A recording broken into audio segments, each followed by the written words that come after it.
live on Facebook. So it means we must be live on YouTube.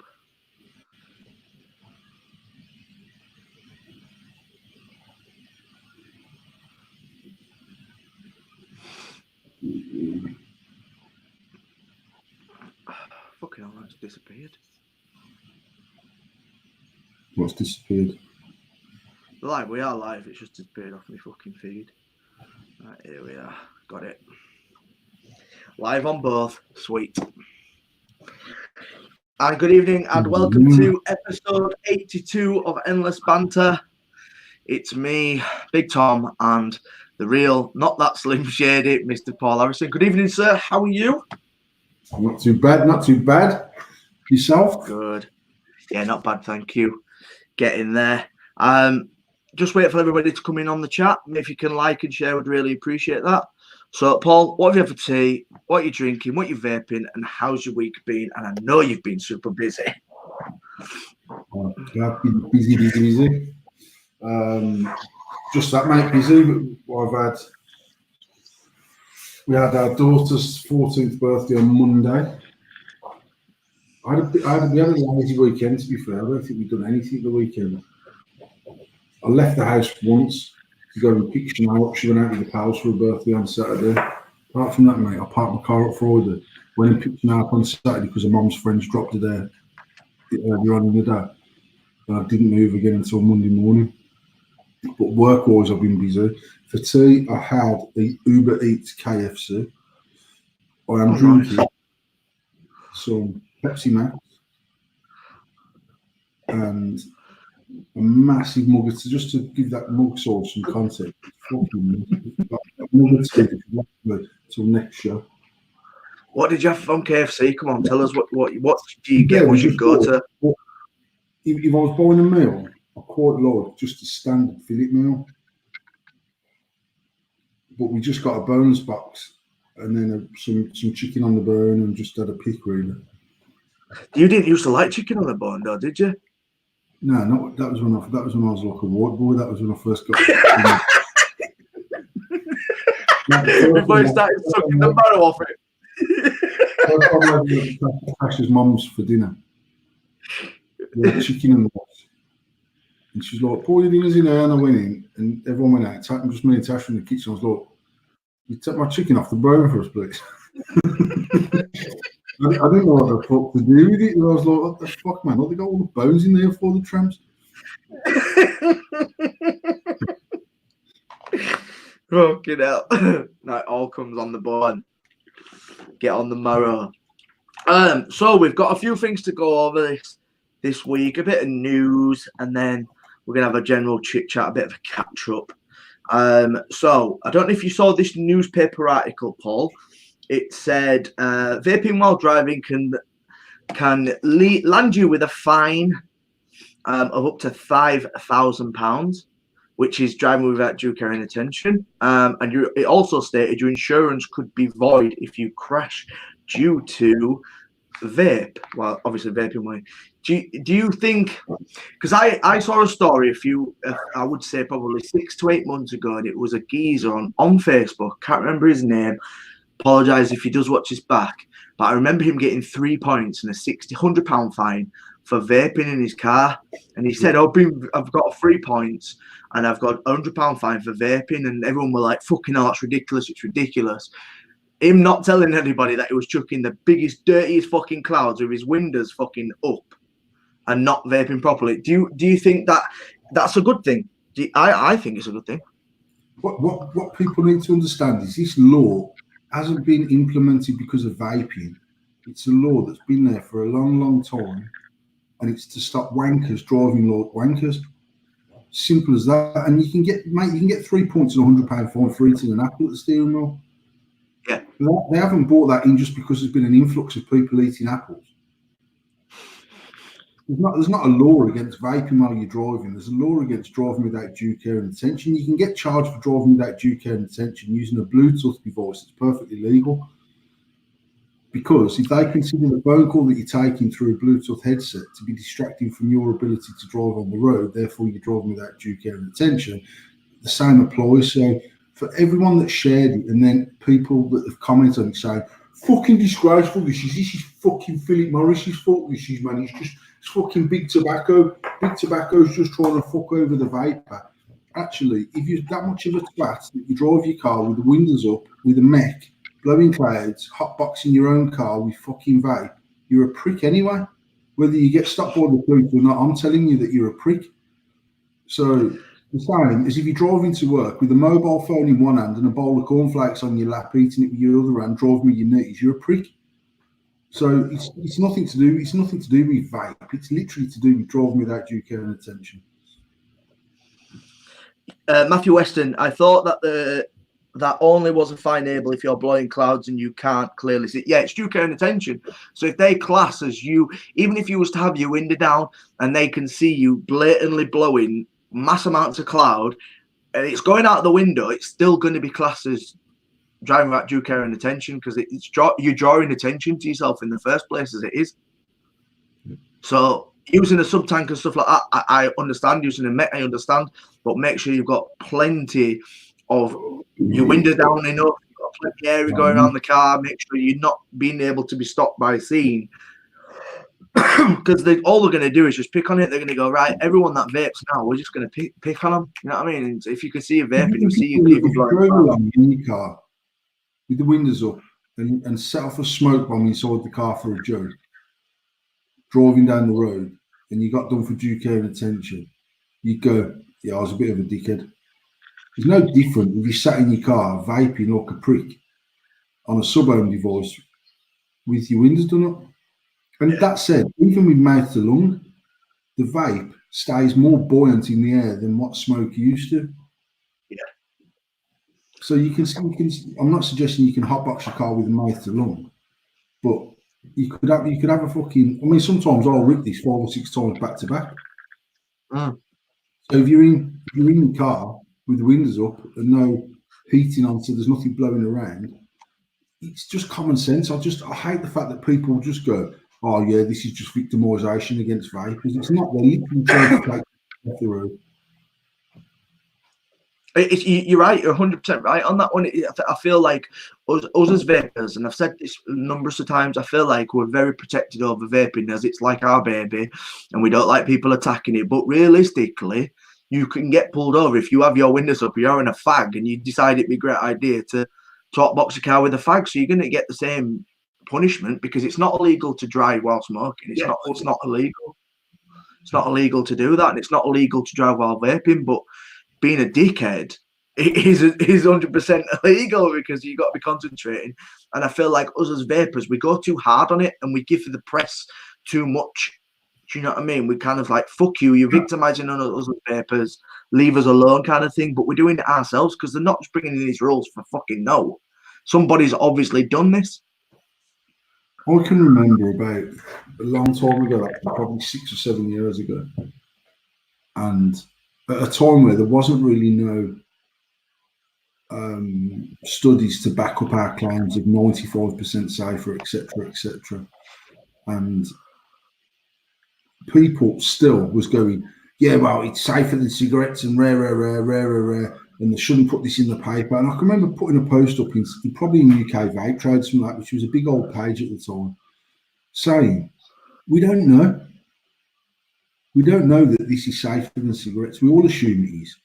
And I'd like to think it is. And I personally feel healthier by not smoking cigarettes. We're now selling the products. I've never once told anyone that I've sold products to that it's safer than cigarettes because I don't know that it is. All I've told them is that I personally, by the time we opened the shop, I was 12 months vaping.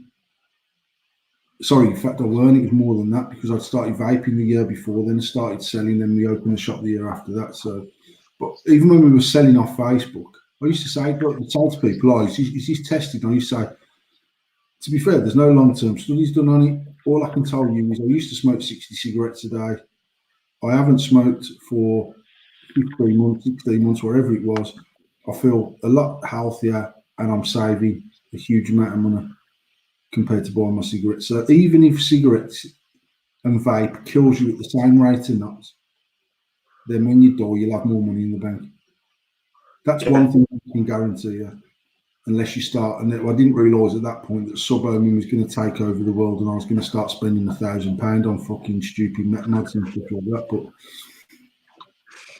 But when back then, when there weren't the studies to back up our own mantra, it used to bore my piss that people would try and convince people it was safer.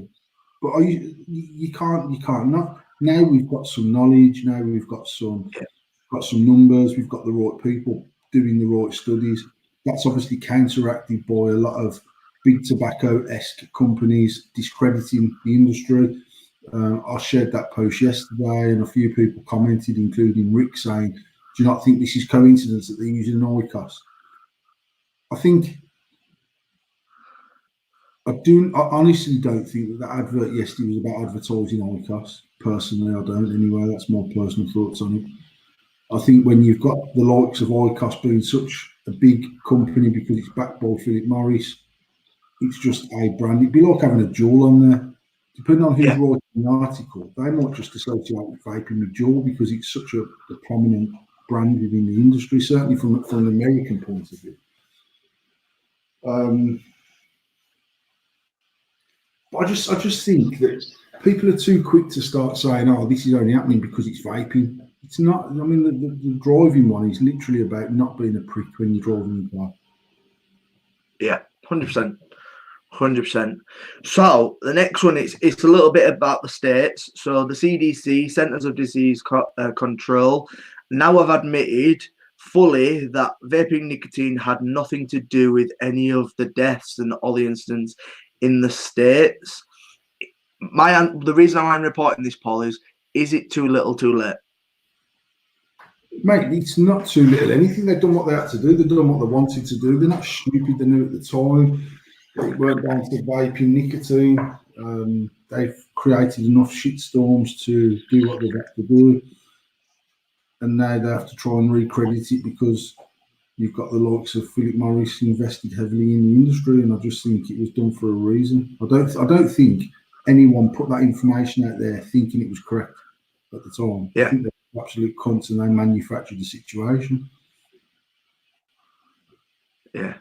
And do you think that's why a lot of news outlets are backtracking because of the investment of like Philip Morris and big companies like that? Because they are obviously a massive multinational company that are now investing heavily into vaping, bringing out their own vaping gear now rather than burn, not smoke. They buy a heat, lot not heat. Heat, not burn. Heat, not burn. Sorry, that's it. Yeah. They buy a lot of people in the right places at the right levels of government across the world, around the world. They can do what the fuck they want to do. Simple as that. Yeah. So I watched a video earlier, and it was about the biggest influx in vaping in China, and obviously China is the biggest manufacturer of vaping products, whether people like it or not. That's where the biggest manufacturers are in China, and they were saying because of the bad press over the last 15 months, whatever it's been, 18 months in America of Juul and everything like that, that they've devalued in production and stuff like that. Do you think that the US market, because they're not purchasing as much products and getting stuff made, that it's going to affect the rest of the world in that sort of sense from the manufacturing side of things? Mate, I think that the European market, I think Russia, I think Dubai, sort of them Eastern countries now that are sort of coming on board, combined is probably a much healthier market than America is. Probably not when America is at its peak, but America's big, but Russia's big, and vaping in Russia's big. Vaping in Germany is massive. Vaping in the Middle East has gone huge, and I don't think America is the be all and end all of what's going to happen in the world with vaping, quite honestly. But one more time. Yeah, because obviously, like they're like the forefathers of it. Like we all at one point was following the States and how big it was and everything like that. And obviously now the rest of the world is growing. But also, I don't know if you know, but China actually have banned the sale of e-cigarettes online. So they just have shops that they don't have online stores. And in this video that I watched, they were saying about how actual Chinese government are getting involved with these big manufacturing e-cigarette companies, and they're basically doing testing to make sure that, you know, it's safe to a certain. Anything we inhale is not safe. I don't care what anybody says. We go out on the street, walk on the street, we inhale car fumes. It's not good for us. Anything we inhale is not good for us, but it's better than smoking. Let's put that out there, and that's how everybody should be saying it anyway. But I feel like China itself, I feel like they're saying they've took a massive decrease since America. Like, I watched one company, they had 300 employees, and because of all the bad, the hearsay and all the bad press stuff like that, they were down to 30 employees manufacturing in China. Like, I feel like it's got a big hit, but I think like 2020 has to have a big rise in different countries. Well, I think if you look at certain manufacturing in China, if I go back 4 years ago, 2015, 2016, we purchased, because there wasn't so much product, when something new dropped, regardless of who dropped it, a brand I'd never heard of, a manufacturer I'd never heard of, we bought it. Yeah. And within doing that, sometimes you struck gold and you've got an absolute gem like the Magnus, and things like that. And that weren't when I first brought the Magnus into the UK. I'd never heard of Vapestone. It was not. It was just they'd launched that company to launch the Magnus, and then. But I bought it because it was different. Now you've got the likes of Smock that have pretty much got a device that covers everyone's vaping style. Yeah. Everyone's aesthetic requirement. So I think just by default, there's manufacturers that just didn't keep up with the likes of Smock. Even Sigelis can make a lot of products. Yeah. Kangatech. Well, Kangatech's another one. There's a perfect example. Aspire. See, one of my issues as a retailer is how many different types of product do I stock that do exactly the same thing? Yeah. Because there's only so many ways you can skin a cat. So if I find 2 or 3 different mouth to lung devices that, in my opinion, are the best ones on the market for the money that we sell them for, I don't see the point in stocking 25 different devices, because then I've got to try and sell all of them 25 devices to different people. And the truth of it is, we're always going to outsell them top 3 or 4 or 5 devices, because they're the ones that are tried and tested by the staff, by us. They're the ones that I'm advocating. They sell more of them. So what? It's like a pod system. Like, I see so many posts and people saying, what is the best pod system? Within a stone's throw, they're all pretty much as good as each other. They're all Now, same, yeah. me, the Caliburn, the UL Caliburn is the best pod system ever on the market for what it does. But Tasha didn't like it because it was too tight to draw. I liked it because it was tight to draw. The downside for me personally is the battery life, but the actual draw, the flavour, everything about the Caliburn for me was nigh on perfect for any vaping device for someone that used to smoke cigarettes. Yeah. Yeah, as you say, it kind of reduces, like, these big manufacturers, obviously, as you say, like Smock, are pushing out that many different products to different vapors. Your smaller factories are not going to be able to keep up anyway. Do you see that? Because obviously you work with a small factory, and obviously they only produce endless mods. That's all they do. But they're obviously not trying to jump in different markets and do different things, are they? So they're not trying to keep up in that way. They actually resell a lot of products as well through Amazon, which is nothing at all to do with vaping. It's just about really distributing different people's products, not necessarily stuff that they manufacture. So they buy in products, they rebrand it, they put it back out there. So they're buying things like they sell a lot of phone accessories that are white label. Basically, they're buying them in massive quantities, repackaging them or rebranding them, sticking them on Amazon. But when we were at our peak with Endless, bearing in mind this company used to manufacture clone mods. I'm talking big numbers. At one point, we were solely their machining requirement non-stop. Yeah. but our conversations have slowed down massively. We're not doing as much. This week I've emailed them some drawings for the Sherman and for the Mate to Lung RTA for Asylum, and they're on Chinese New Year, so we'll get I've had a response, but actually we'll get something moving, hopefully in time for May Expo. But I just think it's the same throughout the whole industry, mate. It's like there's so many. Unless you're prepared to keep putting money into something that isn't turning over decent money, you can't keep up with the trends. And last year we've seen lots of liquid companies fall by the wayside. Yeah. And I think when you look at some other companies, they've got everything covered that they need covered.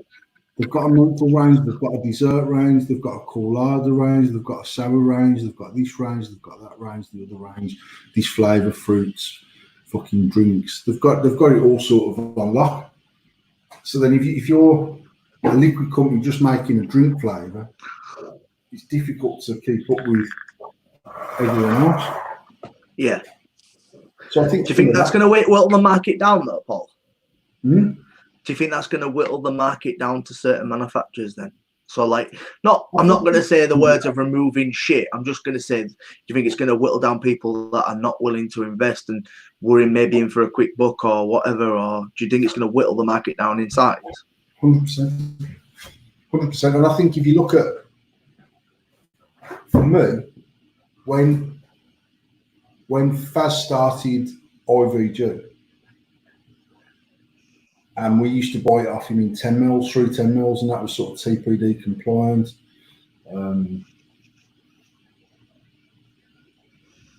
His mantra behind that whole brand was, I can do oil of menthol, oil of custard, pretty much what IVG done. Yeah. And covered all of their markets. And I can remember having a conversation with Dale. I don't know if Dale's watching or not. After we took our first order off him for Shady Vaping back in probably 2016, 17, whenever that started. Probably 16, 15, 16, I can't remember. 15 or 16, definitely. Dale come down to the shop and we were just having a chat, and I said to him, you need to do a fruit range, you need to do a menthol range, you need to do something different, because by that time, when we took Dale's liquid was on the increase massively. So we'd gone from having 5 or 6 ranges of liquid in the shop to having 6 to 20 ranges of liquid in the shop to having over 150 ranges of liquid in the shop at one point. That was ranges. Bear in mind, at that particular time, we stopped Bordeaux 2. Yeah. What it was called. 58 flavours we took. We took the lot, both in 50-50 and in short fill, and in high feature. I've got a lot of money tied up in juice in that shop. But one of the things that I've noticed is that because so much new stuff was coming to market, there was only certain brands that seemed to have repeat business constantly, or certain flavours within certain brands was repeat business, and that's and I'm not decrying Zeus Juice because it's a cracking range, but they're black for argument's sake, because always sold at high levels from the start. Yeah. And as much as people like other flavours, I'd say that black is probably their staple. I'd imagine it's their most manufactured flavour. I'd say that Heisenberg is probably up there with Vampire Vape's highest flavour. And then when you've cracked a flavour like that has become mass in the industry, it does make it easy to put other products out there. Yeah. It also makes it easy to extract the thing that people like out of Heisenberg and stick it into Bloodsucker. Do you know what I mean? Yeah. People started to learn that actually we've struck gold with that one for whatever reason. And I can remember people saying, fucking hell, everyone vaping that fucking toilet cleaner. I'd never vaped Heisenberg. We sold Heisenberg from day one, and I never vaped it for 3 years. Yeah. And when I first vaped it, setting up a set for a customer, and I was like, that's fire that. And exclusively went on to it for getting on for 12 months. Yeah. So I just feel like as people that was in, there's a lot of people, mate, struck gold in the industry purely by accident. And And I'm not saying Dale Because struck by accident, but Dale started vaping to stop smoking. He started making liquid to stop buying liquid and started selling liquid because he made good liquid and started selling it. And ultimately, that all come about in a situation where he decided to stop smoking, exactly the same as me. I decided to stop smoking. I started vaping, started selling products to family and friends, and then decided we could do something, make something out of this. There were some people that struck absolute gold and just kept running with that same business idea and fell by the wayside. And then you've got the likes of Dale that says, you know what, we need to do something different.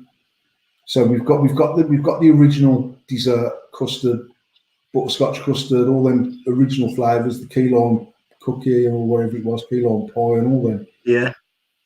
Let's do at Honda. Full fruit range, smashed it.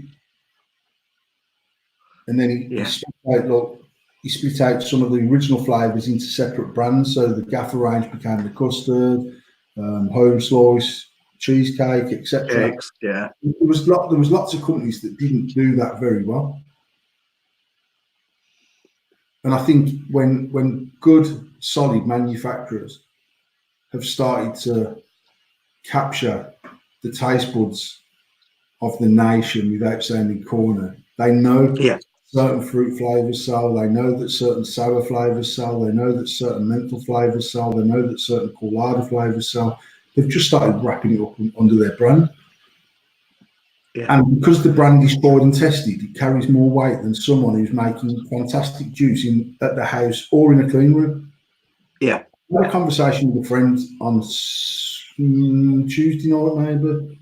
Sunday night, Monday night, Tuesday night, I can't remember. Someone that I've met through vaping, someone that's got his own business doing something nothing related at all to do with vaping, and he's got a few quid. And he used to spend heavy with us, like I'm talking next level heavy. He put me in contact with some American juice companies because he was always vaping high-end stuff back in the day, always bringing in his own liquids from America and stuff like that. And he said to me, what's the crack with liquid, mate? I've been offered to do European and UK distribution for some American companies. And I was like, you probably end up losing your money, mate. Back in the day, anything that came into this country that was American liquid sold. Even if it was only short-lived, I knew I could put 10 grand into a brand of liquid. And even if I didn't reorder it, I'd have no trouble shifting that first lot. Yeah. Now, I wouldn't put 10 grand into any brand of liquid, not even one for myself. Yeah. Because you've got to do something. I feel like the market's split up now. You've got these people making cheap liquid. Some of it's still good flavoured, but cheap liquid. And you've got people making what's considered high-end, the normal brands that are out there. And I feel like just the industry, the consumers found their feet with what they want. And to try and break them away from something that they know they enjoy, know that they like, the consumers stop wasting money like they was wasting 4 years ago, buying 6 new mods a week because 6 new mods came out that week, so they'd buy all of them and only use one of them and all that good stuff. It's difficult to bring something into this market and smash it. Yeah. Did you feel like that's oversaturation? Did you think that because it was such a pump and back in the day, I would sort of call it like a pump and dump really, when so you pumped out a load of tanks, load of mods, and the next week you pumped a load out, dumped them, pumped them. Do you know what I mean? That's how it sort of was for in manufacturing, especially with China. I think it amounts to the same thing that I said last week's show, is that the consumer that comes into this industry now comes in with what we've got. Everything, yeah. Everything, every base is covered, apart from whatever's not out that hasn't been covered yet. And if I knew what that was, I'd have it out because they're the ones that's going to make you a lot of money. But generally, by and large, 98% of this industry is on luck, with the right products in the right places by the right manufacturers, with the right liquids and the right coils. And you go back 2 years ago and everyone used to say smock coils are shit, and actually they're probably producing some of the best coils in the market at the moment. Because listening to what we were saying, as much as everyone goes, the Chinese, they don't give a fuck. Actually, they do give a fuck, mate. They've got a multi-billion-pound business going there, certainly a multi-million-pound business, hundreds of millions. And they do give a fuck, and they have worked hard to listen to us as retailers, listening to the consumer, and actually righting their wrongs and getting things right and bringing out new stuff that sorts out the problem on the old stuff. The likes of Kangatech 5 years ago had this industry on lock. Yeah. I don't stock a single Kangatech mod in our shop anymore, my friend. I don't even think they produce anymore, do they? I'm not even sure, mate. I don't know. I really don't know, but they should have been the leader by a country more. And at the time when we first got the smocks in to our shop, we probably had 40 or 50%, 60% Kangatech, 30, 40%, depending on what the split with Kangatech was, Aspire, and then maybe 10% of other stuff. Other stuff being your Sigelis, your smocks, your IPVs, and all that sort of stuff. Yeah. And then companies, for whatever reason, Aspire carried on smashing, doing what they do. They do it exceptionally well. And I think the Nautilus gave them enough credence to be able to do that forever. They're still running that fucking coil now. Yeah, that's what I'm saying. 6 years on, that coil's still there, and it's still probably the best multi-run coil that's ever been manufactured. That said, there's some cracking multi-run coils out there now. Some better than the Nautilus by a long way, actually, for flavour and stuff like that. The Nautilus is just a good staple coil that people know works. It does what it has to do. Yes, you get a rogue one every now and again, but they get less and less because they manufacture them better and better. But I just feel like the industry is the industry. The growth is happening, or the change within the products that we've got available, whether that be liquid or whether it be hardware, is much slower. Of new innovative stuff coming to market. So the excitement's just not the same, because I honestly can't remember the last time anything dropped that there was any hype about before it dropped. It just arrives in the UK. Yeah. It just turns up, it just becomes available, and it's just sold. Back in the day, we'd know 8 weeks before that this mod was due to drop, and we'd be ordering it, and I'd be fucking speaking China saying, get me the first batch in the UK, make sure mine's first delivery, and I want it first, and I'm onto the shop, I'm chasing DHL, I'm doing everything I can to get that delivery in, because I've been hyping it myself for 4 weeks. More just because I'm excited to see what if their claims are anything like true. Do you think the manufacturers themselves don't hype the product up as much though? I don't think like I think the manufacturers struggle to actually market their products very well at all. Mm. They'll land, someone gives an opinion, and then we've just got a very sceptical bunch of consumers, and for Smock to do anything and say that we've created the best tank in the world naturally brings out all them people that go, they don't even know how to make a fucking tank. Yeah, the negativity, the coils are shit, this is shit, my paint comes off my mod, it's all negativity, not feeling that this mod that we use day in, day out is getting more used than your fucking telly, and your telly probably lasts 2-3 years, because electrical goods are made not to last anymore. As simple as it is. The only thing that's really going to last is a fucking mech, because it has no mechanics to it. So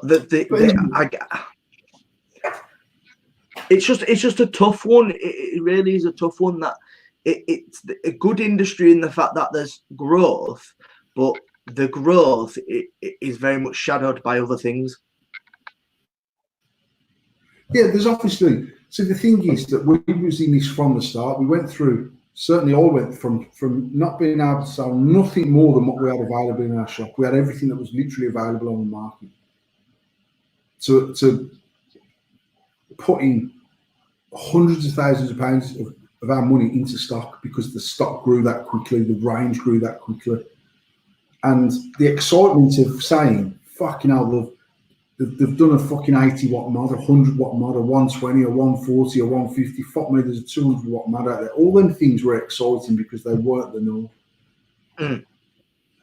And I was keen to try it. I was keen to get on Facebook and say, I've got this. Back before the days of live feeds, people, man. So it was like, actually, you get home and you do a video and you post a video and you comment back on it and you get some comments going and stuff like that. And Now, anyone that comes into this either from a retail point of view or from a consumer point of view don't know that. They don't know not having a 0.5 pre-made coil. Yeah. What when the Atlantis far too much like availability, isn't there? There's so much choice. We never had the choices. Now everyone's got too many choices. Mate, I can remember running my first mech at 0.7. Not 0.07, 0.7, nearly an ohm on an RDA 18650 and being blown away by the vape production of this thing. And then within 18 months, we were selling a tank that came with a 0.5 coil that screwed onto a device that took an 18650, and it looked a bit like a mech mod, but it was safe. And our ability to sell clouds out of a box with no knowledge, although at the time was exceptionally exciting, in hindsight, single-handedly fucked up the industry. Yeah. That was the start. That was the start of the end. And although we went massively higher than that, and we peaked much, much higher than that, that whole clouds out of a box thing was the start of the end of the industry as we've seen it from the start. Because when I started, although there was hobbyist vapors there, it was not mainstream at all in any way, shape or form. Yeah. And we weren't lazy vapors. Huh? We weren't. We became lazy vapors. We came like it just was ease just to pick up coils and pick up a tank, and you didn't have to know about Ohm's law and battery safety. Apart from the Magnus, I've never ever used the stock sub-ohm tank regularly ever. And to me, like when the spoil dropped the Atlantis 0.5, and within, I remember speaking to Kangatech directly saying, "Where is your sub tank? Where it is?" And they're saying, "It's coming, Mr. Paul. It's coming, Mr. Paul." And they kept having problems with it, and they put the release back. Then they dropped the sub tank and the sub tank mini and the fucking nano and all them, and they smashed it. We sold hundreds of them mods, the pink ones, the baby blue ones, the black ones, the coloured tanks, the white ones, hundreds of them, red, black. Sold hundreds of them kits in various guises, thousands and thousands of them fucking square coils, the 0.5 coils. But before that even landed, I'd got the Magnus on its way from China with a 0.2 stock dual vertical coil. And mate, I can't even explain to you. I never said nothing to no one. I'd been talking to the geezer on and off for months, and I've seen someone in UK vape trades drop a post about a 0.2 stock tank coming on. And I remember thinking, it weren't even the vapes on either. It weren't like I remembered or seen vapes on. I thought, fuck, it was just about, I've heard rumours about a 0.2 stock coil coming to market. And I literally went through thousands of emails, and I couldn't remember what the company was called. I was searching 0.2, but that wasn't in the fucking subject. I eventually found the email from Vapeston, and I emailed him, and I was like, "I'll take a punt on them. I want them for this much money," and he wanted me to take about 500 tanks. And I said, "I'll take 100 tanks." I've never bought 100 tanks of anything direct myself before. Yeah. Me and James ordered 100 Atlantis and had 50 each when they dropped, and literally we sold out in 48 hours, and I couldn't get them in quick enough then. So when I was like, I'll take 100 of this, I don't know, from Adam, they never even had a sample to send me and try because they were still sorting out the coil manufacturing.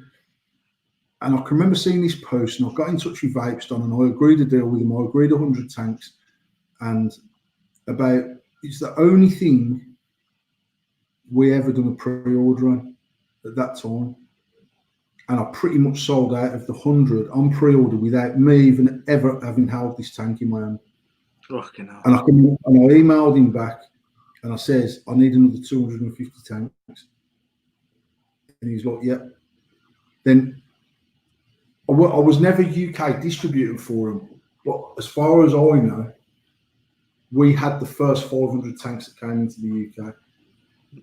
and we sold them, easily sold them. And actually, the vape stand was a massive turning point for our business online, on social media, because everyone who was posting a vape stand, where the fuck did you get that from? Shady Vaping. Who's Shady Vaping? And obviously you start to sort of gather some momentum. But I remember getting that tank, and I remember wicking it up, and I remember soaking the coil and waiting, and starting off on 20 watts and giving it a little vape and waiting, and then vaping it and thinking, just wow, this is just mad. Yeah. Where we'd gone from 2 years before that, when I thought I was fucking hard going from a 2.2 ohm Kangatech to 1.8, 1.6 even. I think they used to do a 1.6 Kangatech coil or a spiral coil. Yeah, they're 2.1, 2.1, and then it were at 1.8 and then 1.6. We're doing 2.2, 2.1, a 1.8, and a 1.6. Yeah, 1.6. Yeah. And I can honestly say at that time in my life, I didn't have a clue what the difference was between 2.2 and a 1.6. Didn't know what difference it made. Didn't have a clue. I just thought I'll go for a 1.8. It's somewhere in the middle.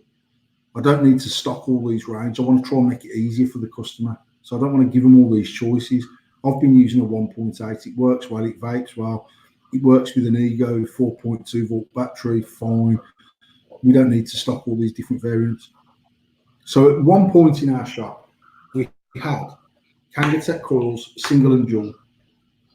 We had BVC spiral coils, which fit. We used to do like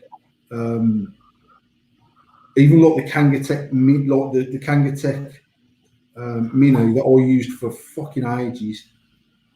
They bought out. There was a clone version of it, and they used to call it like pink and blue glass and stuff like that. Yeah.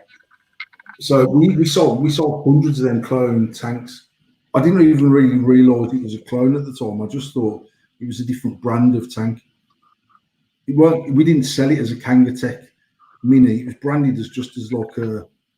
And they did like the C. Didn't they do like the C5s, like the C5 that had like coiling as well? Yeah, there was a whole range of them. I mean, literally, we stocked a few inner king coils, so like the 30S, 30B. Yeah.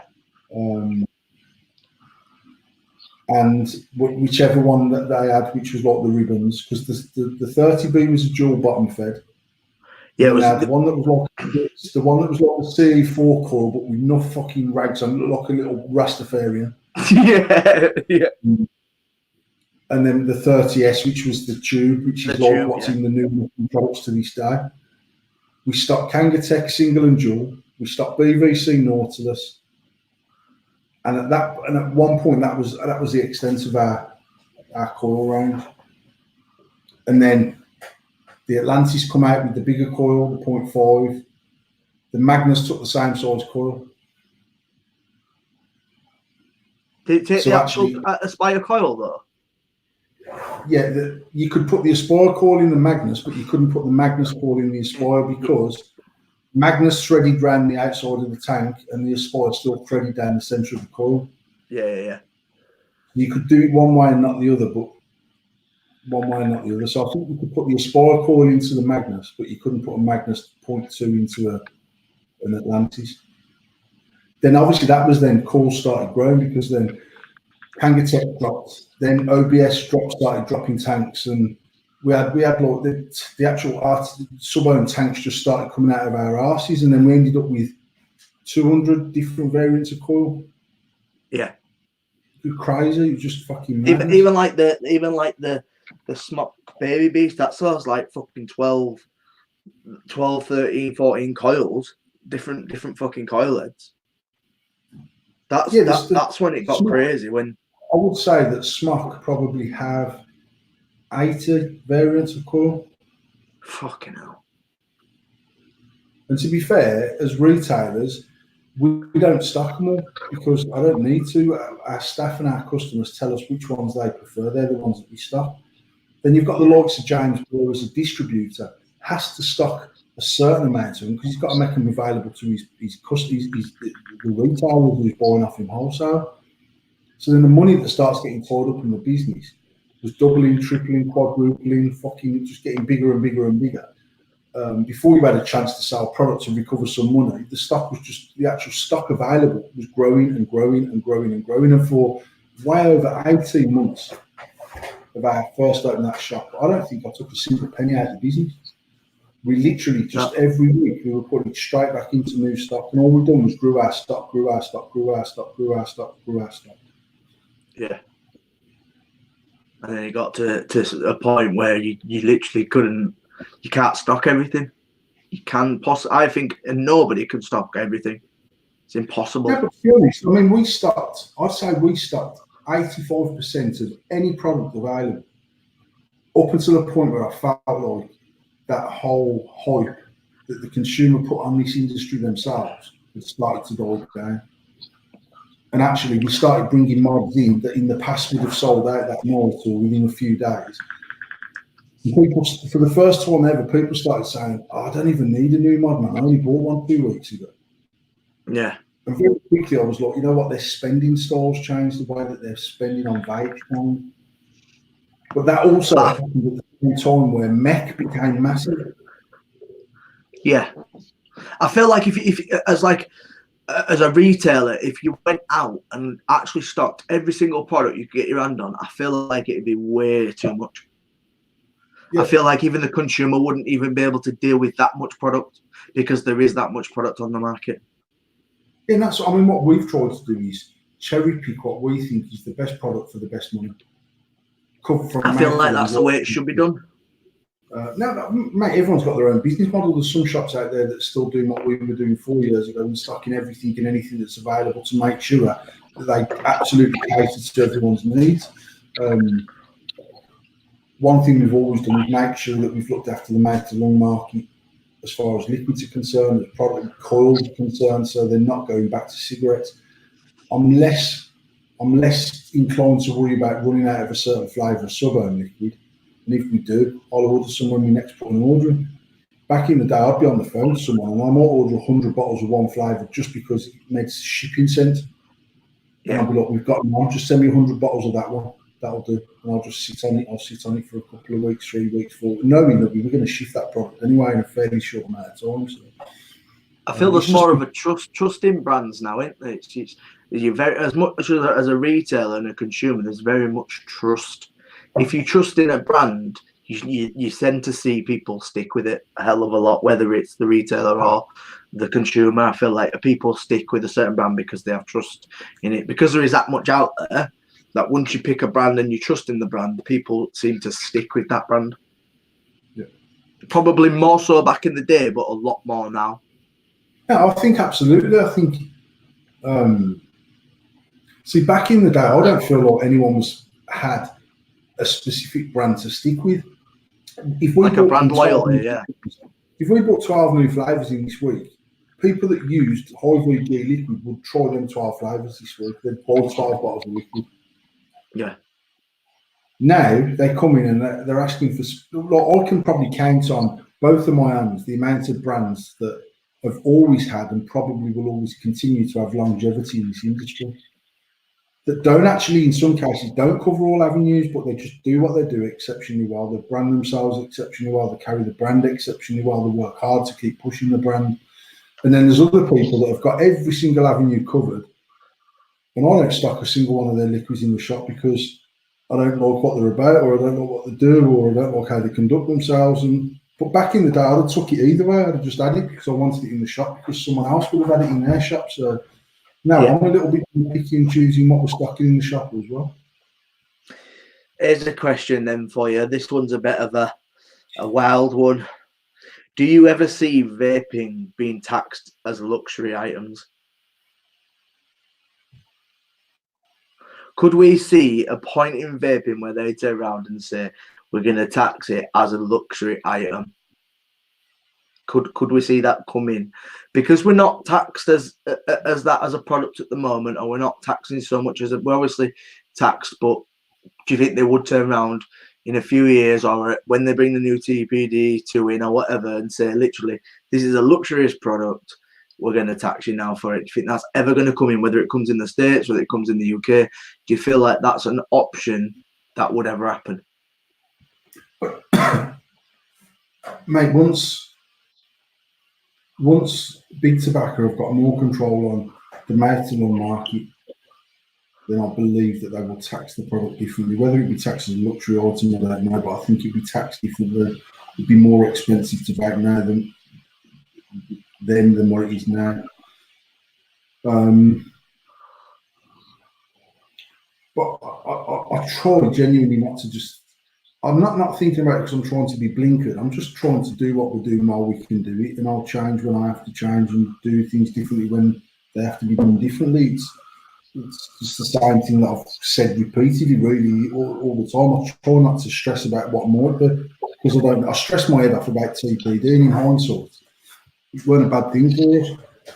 Yeah. It created some problems, but generally, we got a fluidly and we got a decent set of rules to abide by and operate by, and yet the sort of reason, the reason I'm really asking you of that, Paul, is the reason I'm asking is because obviously the revision, the TPD2 is obviously already set in Germany. We're obviously going to see a revision this year, whether we fucking see it or not. We're supposed to see it this year, and I'm just thinking, what's the sort of things that could happen in the industry? Could they revoke the 2 ml tank? Could they revoke the 10 ml bottles?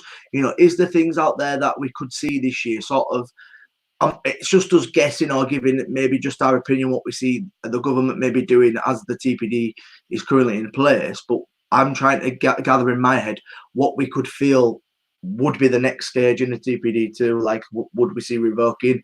Would we see taxing? What of an idea can you see sort of happening over like this year, seeing as we are supposed to be facing a revision in TPD? I would like to think that tank size restriction was removed, because I don't understand why I can have 10 ml in my bottle, but I can't have 10 ml in my tank, because that don't make any sense to me whatsoever. I'd like to think that bottle size restriction got removed, so you could buy 3 ml, just not even short fill, 3 ml high VG liquid. I'd like to see 0 milligram become part of the regulation lock stock. So it has to be tested, it has to be certified, because again, it would slice another bunch of charlatans out the bottom of the market.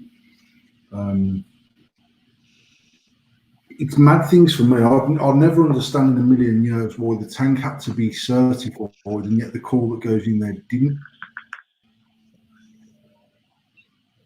And if that, like, you've got a 9200 nickel coil in the wrong device, it's not good for you inhaling it, and yet there was never no certification on wire, there was never no certification on coil, it was just about the tank size. It just never made any sense to me. Do you think policing could be a thing this year then? Sort of like maybe trading standards, maybe stepping up a bit and maybe policing, or do you just not think that's ever going to happen? I don't think they've got enough stuff to do. I think wholeheartedly, I think that's the real thing about it. I think they put the regulations in place, but nobody really polices them. So for me personally, I always question it. What's the point of having regulations if nobody polices the regulations? Because there's people out there that follow the guidelines. There's not enough police in the country to fucking to manage the laws of the land correctly. Yeah. And on that basis, I mean, I always said from the start that actually I think trading standards was relying on fucking jealous people within the industry managing the industry. Yeah, grassing each other and that. Yeah.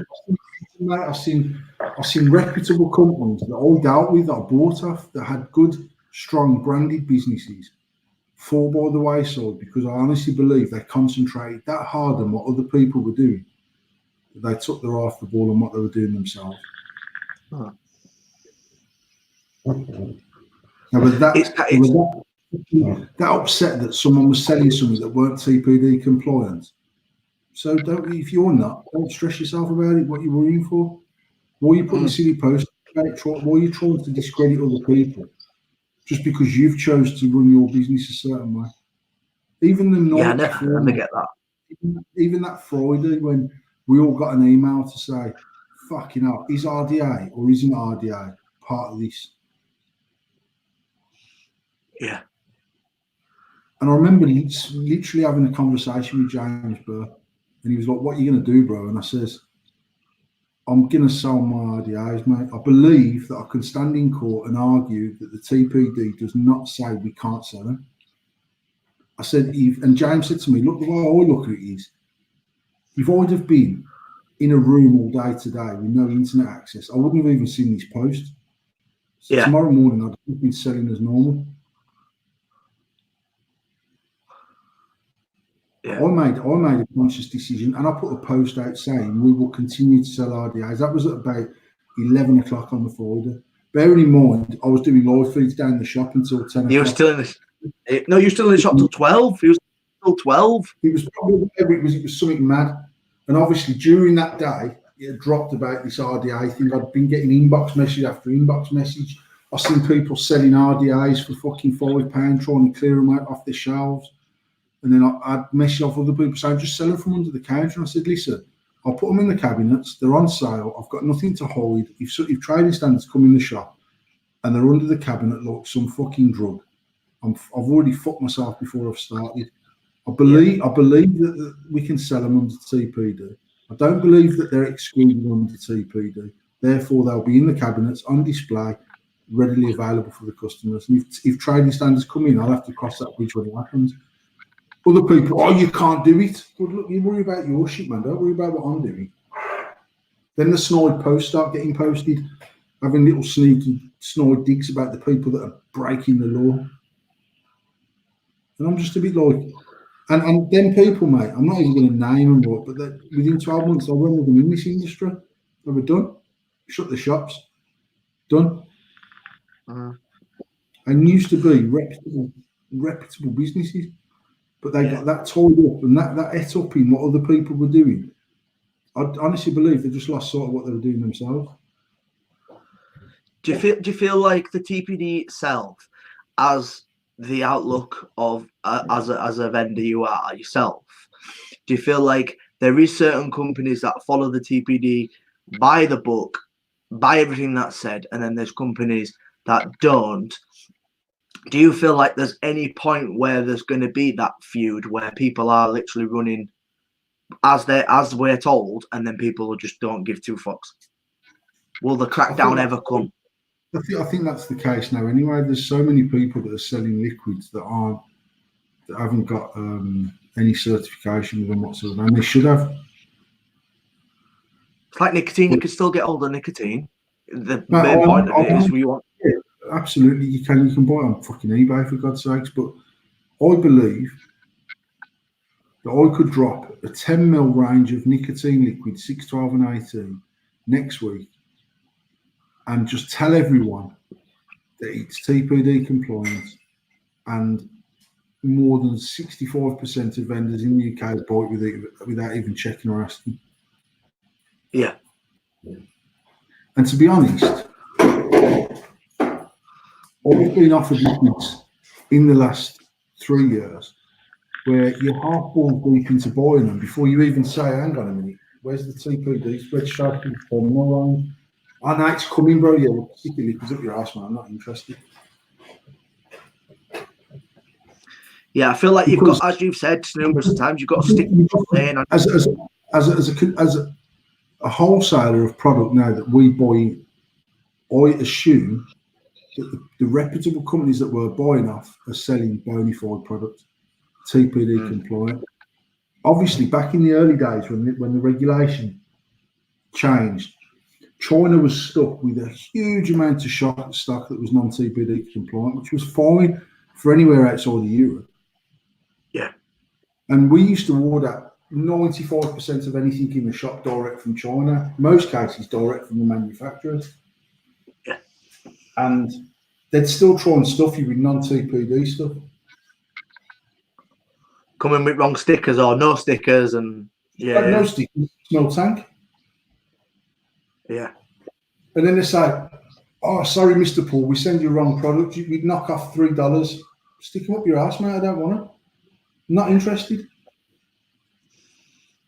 Now, 95% of Chinese companies message me saying, "We have European tank 2ml for TPD, or we have rest of the world tank, which one you want."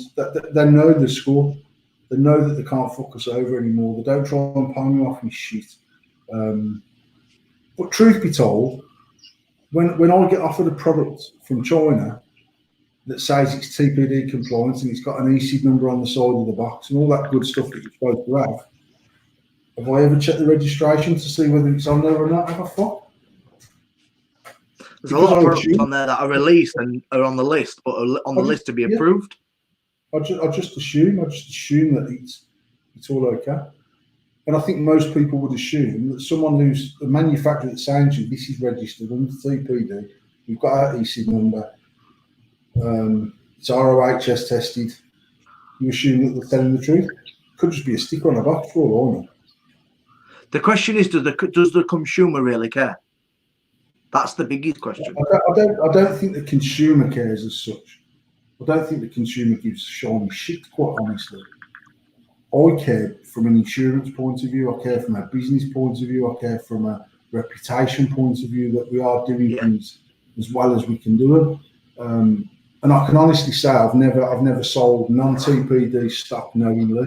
I've certainly never shot it off knowingly from under the counter. It is what it is. I said before on a show a few months ago, I went into another reputable shop in the Birmingham area, blatantly selling 100ml 3 and 6 milligram from out the back of the shop. Yeah. And I know that the bloke who was selling it knew that I knew what he was doing, and I know that he was mortified that I was in the shop when someone come in and asked for it, and I know he didn't want to turn the geezer away, and it was just awkward. But actually, it's a shop that I would never ever have thought was flouting regulation the way it was. Now, I've never done that. Honestly, God, we've never ever said, well, look, I can get 3 milligram made tomorrow, mate. I can get 6 milligram made tomorrow. I've got a big enough following on Facebook to be able to say, message me on Facebook and I'll sort you out. I don't do it. I don't do it because I don't know every single person that I'm dealing with. I don't want to be in anyone's pocket for the sake of a bottle of fucking liquid. You buy what we sell, and if we haven't got what you want, there's lots of other vape shops now locally to us that might give you what you want. And that's the same with the school kids. You're here, we'll sell it us down the road. Down the road's shut now, mate. So where are you going to get it from there? No, it's true. I mean, so it's like, so where are you getting your stuff from there? Because we're not interested. Yeah. And if we lose £400, £500, £600, £700, £800 a week off school kids, then I'll lose £800 a week off the school kids. I'm not interested. Steve Greenwood said, vapers know that many people in the game in and around where they live that if it got shut down as an industry, they would be buying juice off any Tom, Dick and Harry and not giving a fuck. I think he's telling the truth there. He is telling the truth. Here's another one then.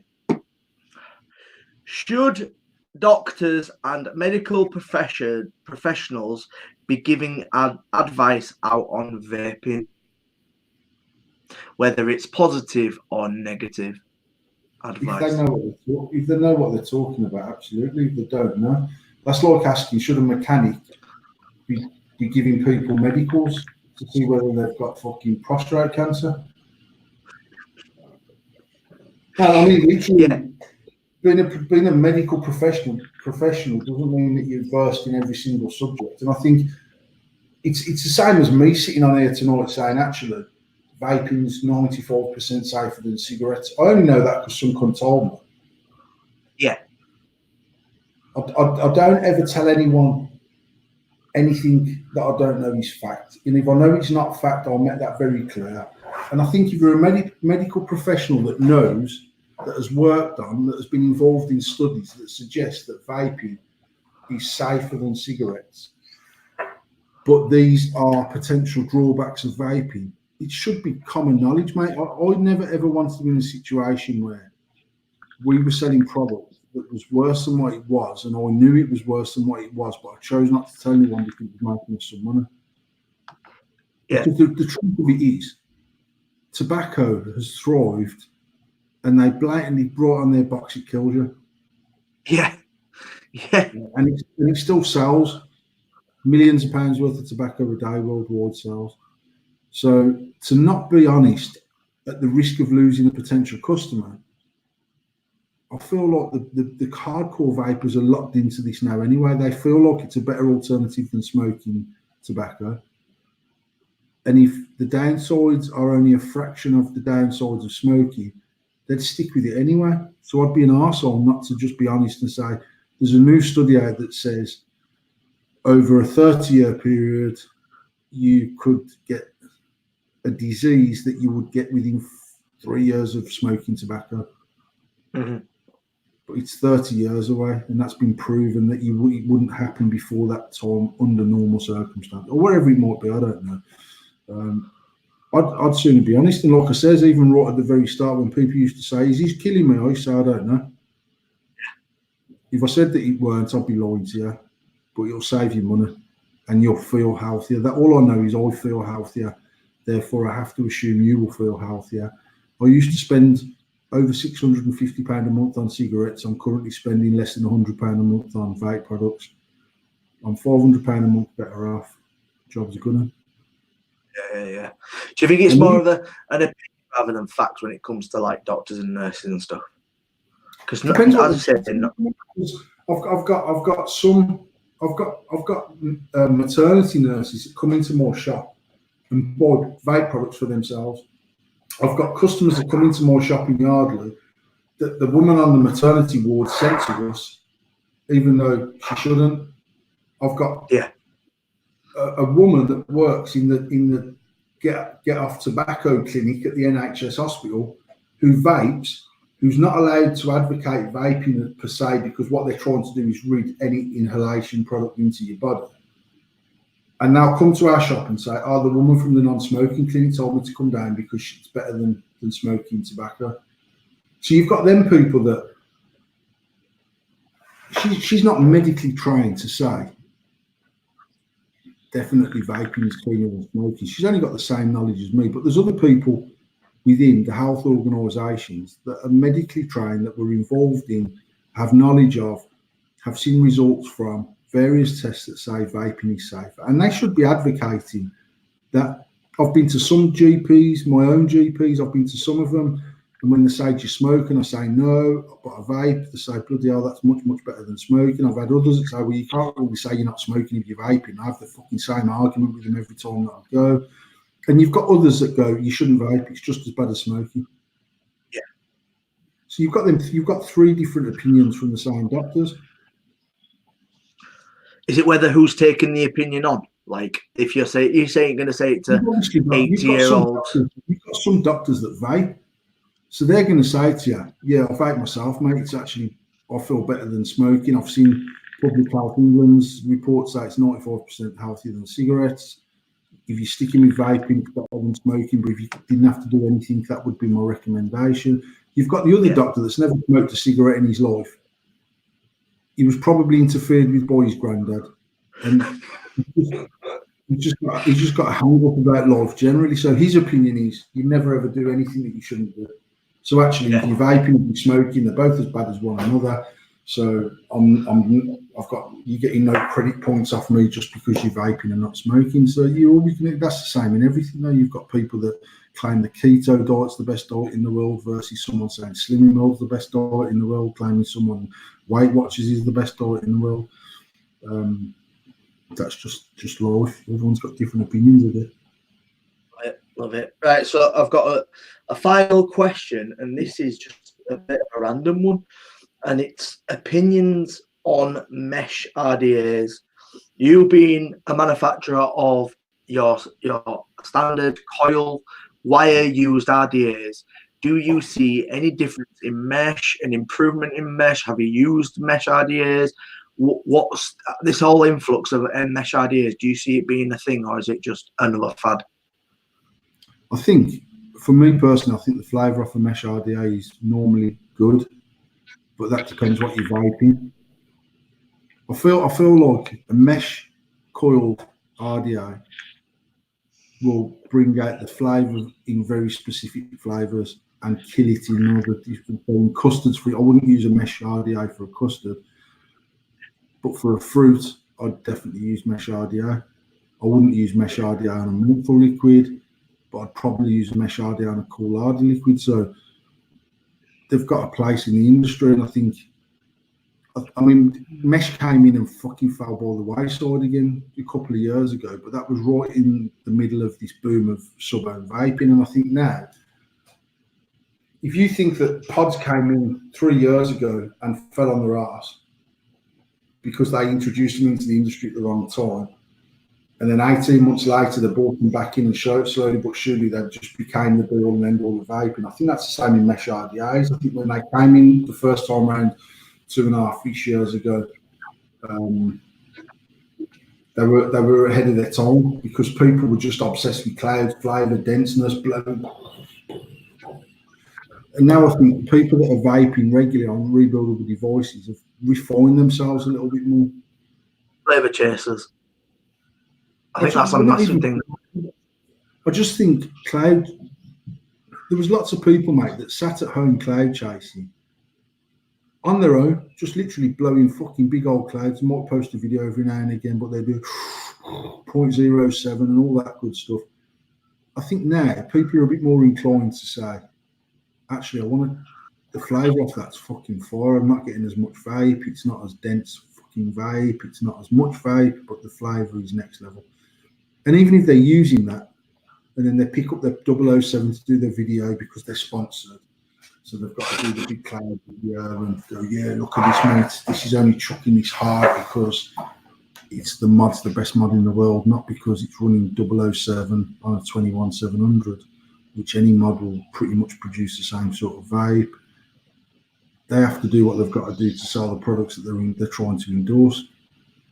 I feel like this time round, I feel like now that the industry is just different, the consumers are different. They will try new products and possibly change the style of vaping because it's better. Might not be better from a cloud point of view. It gives them a better experience, and I think there's less pressure on the consumer to be, oh, it's all about clouds, bro. You've got people like Stephen Greenwood, has been a flavour chaser from day one. Yeah, his thing is flavour, and if he gets a new RDA, he'll try it. I know Stephen would try one and then say, it's all right, man, but actually I'm getting just as good flavour out of this. But I know if he struck something that was quirky as fuck, but give him a flavour that he's never had before and one that he prefers, he'd change. Yeah. There's other people out there that wouldn't change because it's not the right brand, it doesn't give them the right cloud production for their videos to wear the snapback that they've been given and all that shit. But yeah, I mean, for me personally, mesh is good, but for certain flavours, certain profiles. Yeah. So it's a very limiting sort of product, I would say. It's not like like for me, wire is very staple. You can use whatever juice with wire, but with mesh, it's very sort of, it's niche to, like, if your fruit flavors, you won't put a custard in there and stuff. So I feel like if you use a mesh RDA, you're limiting yourself to what you would vape. So it's a preferred, as Pixie said, different strokes for different folks, which is true. But I feel like a wire RDA is an all-round RDA. You can put whatever flavor in there, whether it's a Coolard, menthol, custard, anything. That was sort of where I'm getting with that one. So we got some news stories, some laughable news stories, and I want your opinion on them, and I need a story as well. So the first news article, did you see the woman that lied about why she was late for work because she had a nail in a tire? Did you see the image? So this woman was late, messaged her boss for something like the 10th time this year already, and said, I'm going to be late, and she sent him a picture of a tire with a nail in it. You zoom into the image and the nail has been photoshopped into the tire. I want to know, what is the best excuse you've ever had for somebody either running late or not coming into work? You've gone from somebody else or from me? Both. What's the best excuse you've given? The best excuse I ever give. I went to a good friend of mine's wedding, and after the wedding, we went to a pub and had literally a pub meal after the wedding, and we paid for our own meals because they literally said, "Look, we're not doing the whole sit down thing. We're getting married there. We're going back there to have something to it. You're all welcome to come, but obviously you buy your own meal. And then they had a do on the night. So we're at the pub, and things got a little bit out of hand, and it kicked off in the pub. Next level kicked off to the point where one of my other pals is on the bonnet of some random's car, putting his fist through the windscreen, trying to kill this geese. Literally went off bad in the pub. So my pal had to get off before the old bill come. And we left that pub and we went to the do on the night. Now, they got married on a Sunday, right? So I've got work on the Monday and I was fucking writ off, next level writ off. So on the Monday, I literally just didn't go into work. And my phone was ringing off its best. Like, my company mobile was just ringing and ringing. This is going back, it's got to be 20 years ago. And I literally just blanked my phone all day. And my house phone was ringing, and my mobile's ringing, and my house phone's ringing, and my mobile's ringing. And then my mum's trying to ring me. I didn't even answer the phone to my mum, and I was like, fucking hell, my car's on the drive, mate. So, about 4:15, I literally phoned my gaffer. And I was like, all right. And he's like, where the fucking hell have you been? I've gone, mate, you're never going to believe this. I was like, I went to a wedding yesterday, kicked off at the wedding. My pal fucking chinned some geese out. We've gone on to the reception on the night. I got in about 9 o'clock last night because obviously I've got work today. I've got off for work this morning. I've walked out the house and literally got arrested on the drive.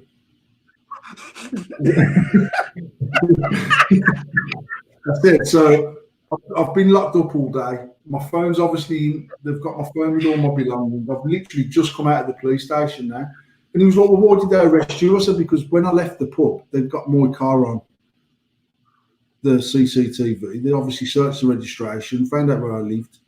And they nicked me this morning because they thought that the bloke who punched the other bloke had got into my car. But actually, when they looked at the CCTV, it was just me and my missus getting in the car.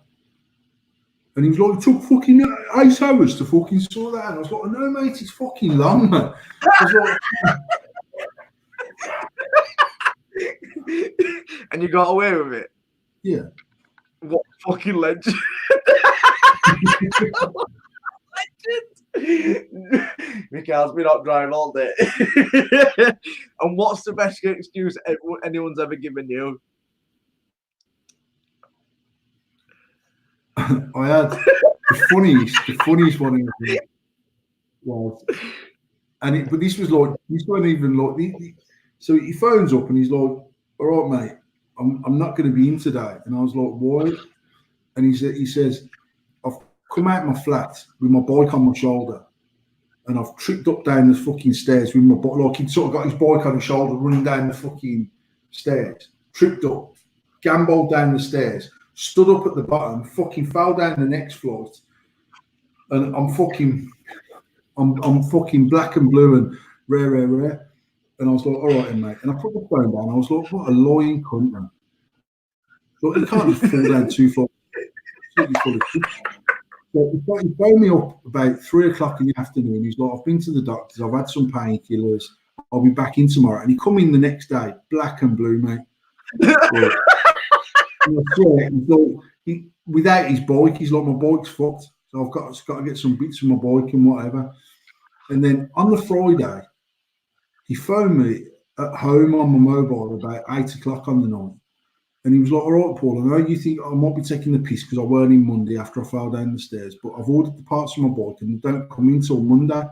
So I wondered if I could book Monday off as holiday, go and fetch the parts for my bike, fix my bike, so Tuesday I can cycle back in. I said, you know what, Daz? We used to call him Purcell because his name was Daz. That's how So I was like, yeah, Purcell, that's the same, mate, no problem. So on Tuesday, he doesn't turn up. And I was like, you little wanker, man. And about 2 o'clock in the afternoon, he phoned me up and he's like, oh, Paul, I know you probably won't believe me. He says he'd fucking fixed his bike Monday night, jumps on his bike Tuesday morning, cycling down the canal, fucking going for it down the towpath. And some youth had tied like a £10 fishing line across the fucking towpath. Couldn't really decapitated himself, mate. Straight across his fucking throat. took him off the back of the fucking bike. His bike shot off into the cut. You couldn't fucking make it up, I swear to God. And I was saying, nah. I was like, all right, man. I put the phone on. I was like, what a lying little shit, man. And he couldn't work the next day with the dirtiest bruise on his neck.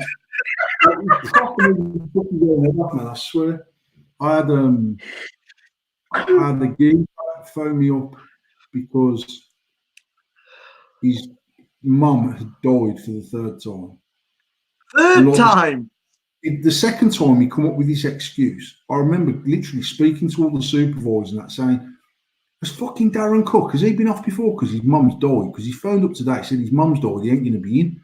And some of them were going, no, I think it was his auntie last. He worked for us for about 3 years. About 650 of his fucking family members died in that 3 years.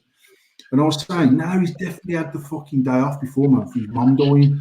And then the cheeky cunt even then had another day for the funeral like a week later or 10 days later.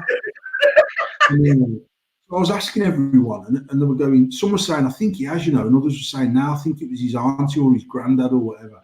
And about 6 months later, he phones me up and he's like, all right, Paul. And I was like, all right, Daz, you all right? And he's like, no, man, I can't get my head around this, man. My fucking mum's died. And I've had to say to him, bro, how many fucking times can your mum die, mate? And he's like, no. He says, I can't believe you're even saying this. And I says, listen, if your mum's died this morning, then obviously I send my condolences. But you've lied about this already twice, mate. And is your mum dead or not? And it turns out your mum still went dead.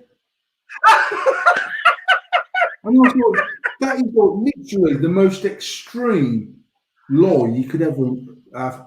Apart from saying one of my kids has died, don't get no worse than that. You know what I mean? And it's like, all he had to do was phone up and go, Paul, I've just left for work. I've shit myself, mate. I've got a bad stomach. I'm not going to be. I'll be all right, mate. I'll get it covered. Done. Your fucking mum's dead.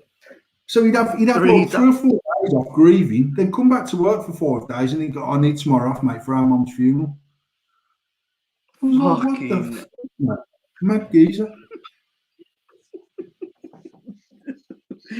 Oh, fucking hell. Here's another one we can have a rant about. Did you see in the Sun people redecorating the Christmas trees for Valentine's Day?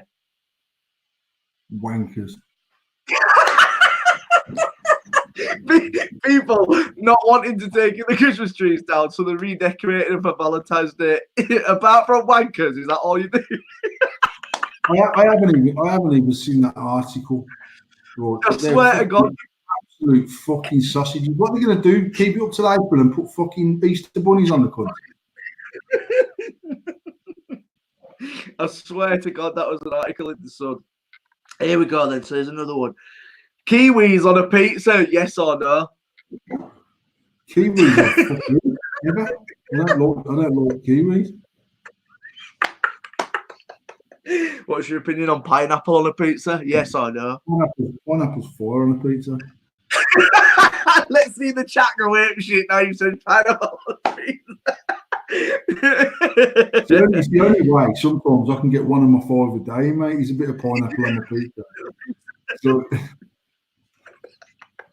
And here's another one for you. TGI Fridays launch new steak for vegans, and it's a watermelon. It's a watermelon. Mate, it's a grilled watermelon. My beautiful wife said to me, have you seen McDonald's and KFC and everyone and TGI's and everyone's doing a vegan menu? And I says, yeah, they're trying to cater to all these fucking dickheads. And she says, I think we should try it. And I says, try what? And she says, be a vegan. And I says, we're gonna have to sell your car then because it's got leather trim. And she went, this is exactly what she says. No, I'm not vegan.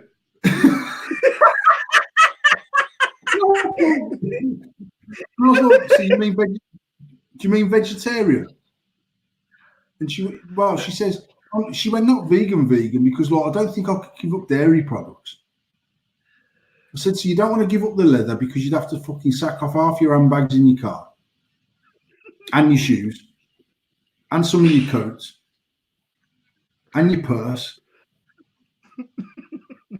You don't want to give up dairy products, so do you want to try a vegetarian? She said, no, I want to do like a proper vegan diet, but but I want to keep the dairy products and my Louboutins. And I was just like, what the fuck is vegan? Vegan. I'm gonna see if I can find this watermelon steak. It's not even a fucking joke. Look at this picture. That's a watermelon. And is it supposed to taste like a steak, or is it just a fucking grilled watermelon? Grilled watermelon. It is literally grilled watermelon. And what's it supposed to taste like? A grilled watermelon? Grilled watermelon, yeah. That's their vegan equivalent to a steak, is a grilled watermelon. Mate, that's literally like someone saying, I'm desperate for a pair of shoes, and you take them a hat. Like, why would you even think of ordering it? Huh? Why would you even think of ordering it? Like, I don't get it. If you wanted watermelon, you'd get watermelon. Why do you want something that's been char grilled? You know, especially a watermelon. I get 100% why these people are jumping on the bandwagon and selling it, because it's like, it's as cool now to be a vegan as what it was to be gay 10 years ago. No, you know, like, I'm it's talking about like, there's people out there that are like gay.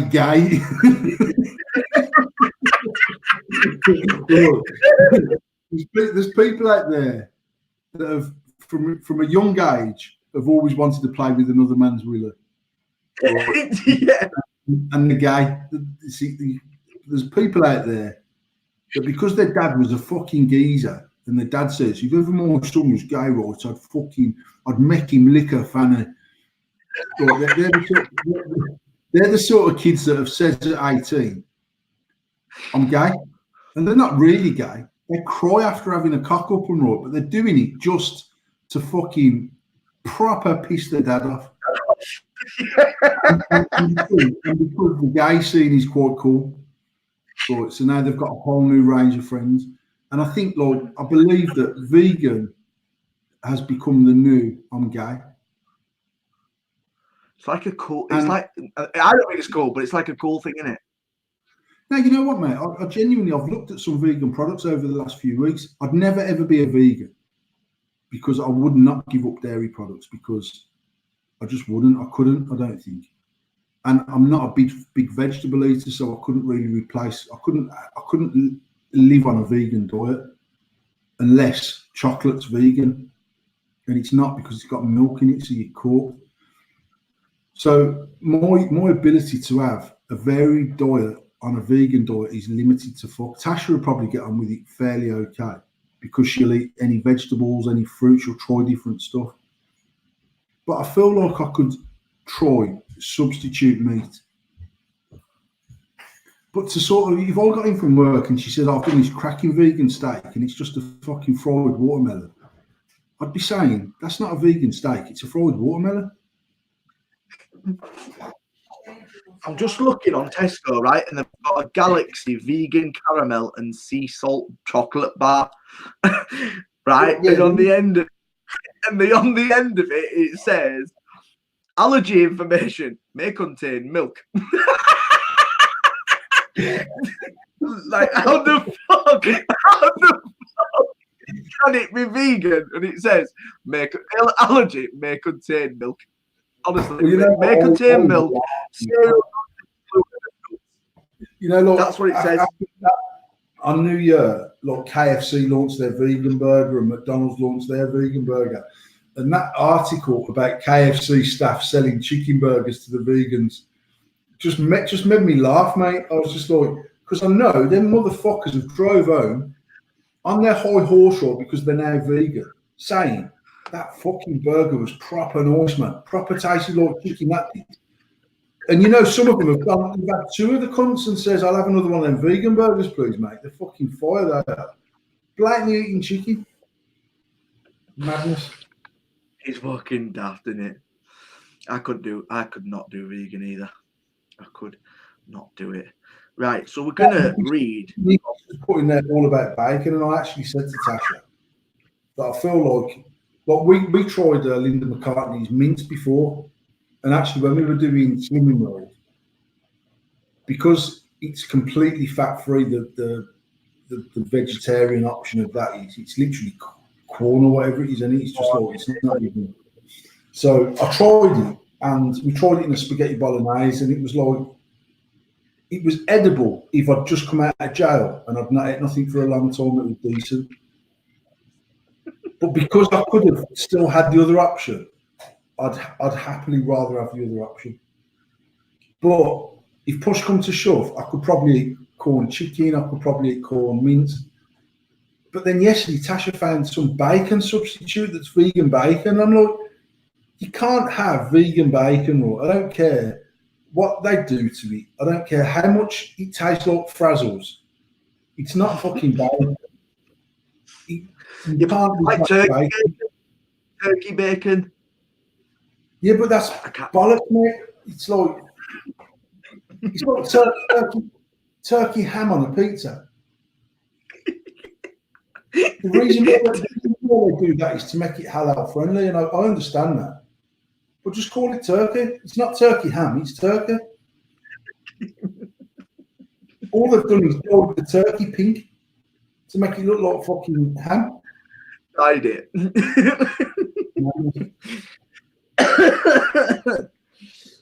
All right. Well, we're coming up to the end of the show, and I said I wasn't going to read this because it's fucking long, and I'm going to mess this up, but I'm going to try and read this status of the week. This one was posted on the 18th of January. And if you haven't noticed, as Paul said at the beginning of the show, it's been stupidly busy. So we've not had status of the week. So I'm going to use this one as status of the week. So it is, I grew up in Sheldon. This was during a time when everybody treated each other like family. I never knew their Christian names of some of my friends' parents. That's because they were Mr. or Mrs. We went outside to play on the streets, built dens, and jumped in puddles. We had to be home before it got dark as we didn't have mobile phones. We got dirty climbing trees and only bathed on a Sunday. Never did that, by the way. We didn't eat fast food. We ate jam butties, homemade food, and proper chips cooked in a chip pan. We played hide and seek, tig, and jumpers from... Sorry, we played hide and seek, tig, and jumpers from goalposts. There were no bottled water. We drank water from the tap. We had a bottled drink. We shared the same bottle after giving it a wipe with our mucky sleeves. We had kids' TV on a Saturday morning, Black Beauty, Champion and the Wonder Horse, Tiz was, Lassie and the Wombles. We rode our bikes with no helmets, and if we came off, we got a gravel rash. we made go-karts from pram wheels, went picking blackberries from hedgerows, and played conkers without anyone telling us to be careful. And not forgetting Tarzan swings. There was no such thing as a mobile phone or any other electronic device. We weren't afraid of anything. If someone had a fight, that was it. A fight, a fist fight. Kids didn't have guns or knives. When I grew up, they had big brothers or big sisters who dealt with bullies. The street lights were on a curfew, were our curfew, or until someone got hurt, or the shout of "You're wanted" echoed down the street. School was mandatory. We respected our elders because we knew we'd get a telling off or even a clip round the ear or sent to bed after tea. We crossed the road when the PC pod was around, even though he hadn't done anything wrong. They scared us. They were the happiest days of my life. People say today's kids have everything. Well, that's not strictly true. We were the ones who had everything: freedom of technology and political correctness, and that is one banging fucking status, because that is the truth all the way through. I love that. Absolutely love that. It's like I said about that status last week when I said about born in the 70s, 80s, and 90s. Like, kids these days, honestly, don't understand the fun we had as kids, because they are stuck in front of computers or screens and stuff like that. And to read that status brings back a lot of fun memories as a kid. And what my concerns, Tom, is that kids aren't allowed out like they used to be allowed out. There's actually generally there's not gangs of kids over the park like there used to be when I was kids. And by gangs, I mean groups of children playing. And I feel like girls getting fingered over the park is probably a dying art.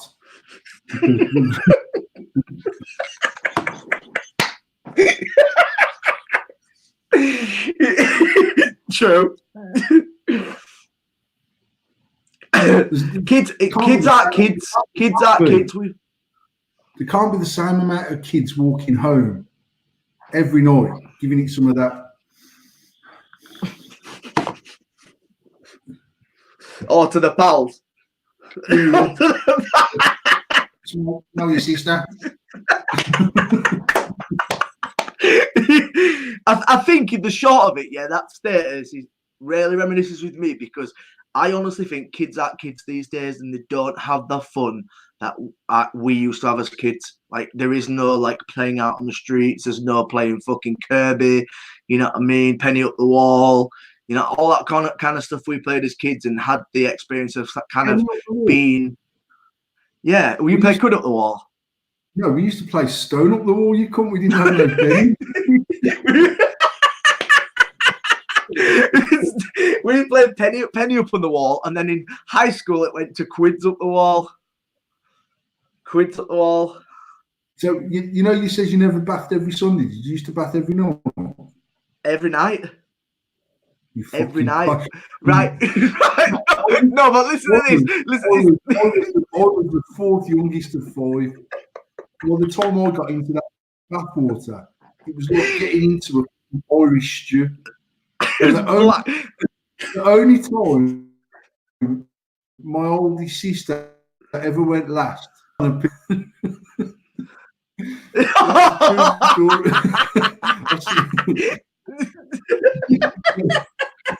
So we don't know when my sister's on the road. So she didn't spoil the bathwater for all of us.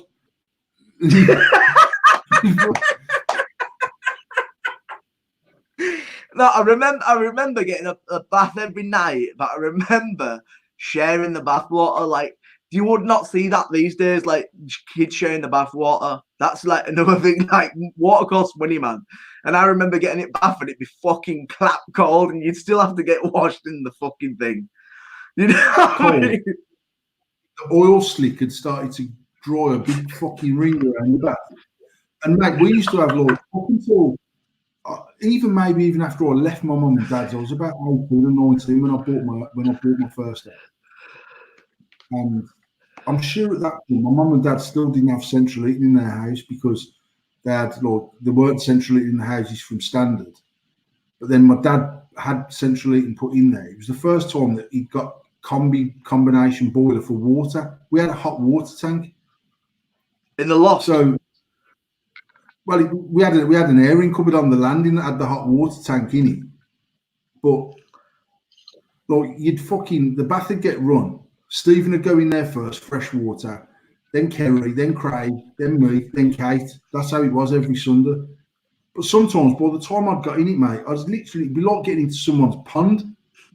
Fucking freezing. And I can remember crying one Sunday, saying to my mum, it's freezing. And she's like, all right. And she'd come up with a boiling hot kettle of water and just fucked it in the bath. And I remember trying to like fucking get by the hot bit. by the time I fucking swelled the bath up, It literally changed the temperature of the bath by about half a degree. That was it. When she tipped in, it scalded my feet, but I was quite happy to have my feet scalded just for that split second. And I was like, wow, that's fucking nice, that is. Fucking man. Oh, I remember my mum doing shit like that. And you're still in it as well. Dashed it. Yeah. All she said was, yeah, move up that end. Fucking bam. Fucking healthy safety gone fucking madman. Pouring hot water on my fucking feet. Oh, And then sometimes I can remember, like, it had been that long since my brother got in the bath when he first got run. But by the time I got in, you might get like a quarter of the bath where you'd take the hot water that was back in the tank back out. Yeah. But if you got caught doing that, mate, that was a fucking slipper offence, that was. You'd get fucking clarted when you got out of the bath, you know what I mean? So you'd be trying to, like, you'd be shouting through to Craig to put his radio on, so that covered the noise of the fucking water running out the tap, and fucking hell. Hard work trying to get a hot bath. that's fucking brilliant. Did your old man used to get in first though, like before anybody else got in, like rump water? No. He'd always I have know, a bath. man. My old man had a have bath when he got in from work, and then we'd have to have fucking bath water after when it filled back up. No, because I can remember we had an electric shower. I remember my old man fitting an electric shower. But we weren't allowed to use the fucking thing. I don't know whether it was like, I don't know if it was just like for fucking special occasions or what, I don't know. But we had this electric we weren't allowed to use. That's fucking brilliant. I wouldn't mind, right? I know now that my dad used to fiddle the electric. Right. So I'm a bit like, why the fuck couldn't we just have more hot water? You were robbing the electric, right? So why the fuck was I not allowed to have a hot bath? Why couldn't I use the electric shower? Mate, I remember getting out of the bath, drying myself. Even from a young age, I never wore pajamas. I just throw a pair of pants on. I've never been a pajama wearer. But I can remember getting into bed in the winter and it being fucking cold, man. And you literally plugging in a hairdryer and making a tent with my legs under my quilt and heating up the air inside my quilt. And then Craig would be saying to me, fucking hurry up with that hairdryer, man. I'm fucking freezing over it. The fucking hairdryer around, man, to warm up. That's what I've come from, people. That's fucking brilliant. That is absolutely brilliant. Well, we're at the end of the show. We'll love you and leave you. Everybody, thank you for joining in and listening to us this week. We will be back next week. It's coming very close to the London Expo, so make sure if you've not got a ticket, get your ticket sorted, and make sure we see you there. So we'll see you next week. Remember to like, subscribe, share the live feed, and we'll see you next week. Peace out, all.